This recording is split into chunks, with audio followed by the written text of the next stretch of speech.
within the Inter-Religious Council that we represent. We're here to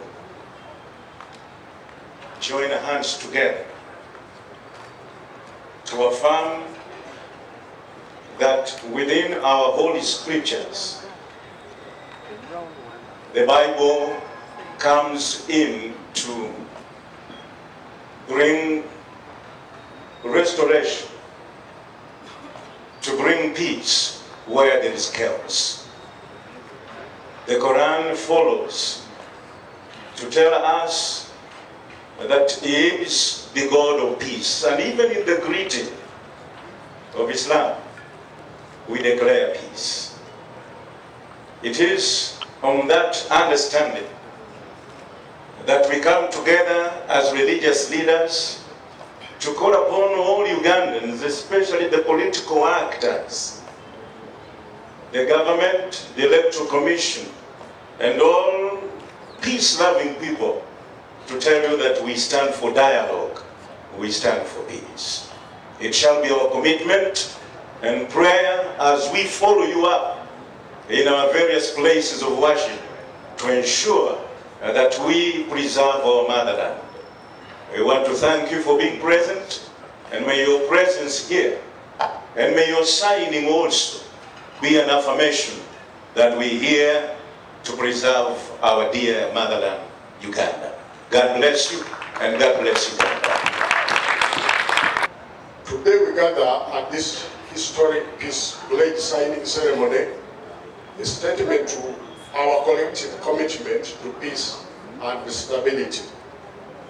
The Kingdom of Uganda proudly joins the initiative recognizing the power of dialogue in preventing and mitigating conflicts. We acknowledge the tirelessness efforts of SID promoting peace activity under the International Republican Institute, Inter-Religious Council, and the National Consultative Forum. Your dedication has brought us together, fostering and sharing understanding of conflict triggers and the mitigation mechanisms.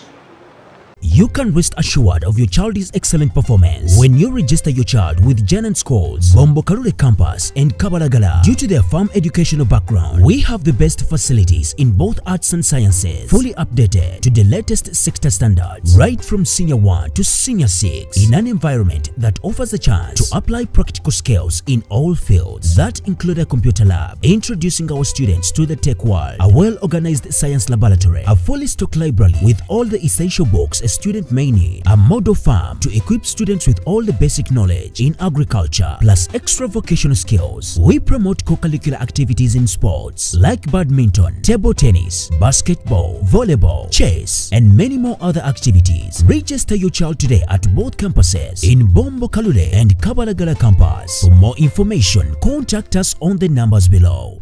In that report, and also from the Human Rights Watch, we have serious restrictions on freedom of expression, arbitrary arrests, killings, rape, among others. We still have missing persons. My husband is a missing person because of political intolerance. From 2001, yes, Google him. He knows, the minister knows. He is a missing person. Cedric. And there are so many women here in Uganda who have no voice and platforms to share this experience. We have orphans. We would like this to end. The peace should not just be about the indelible marks. It should be in practice.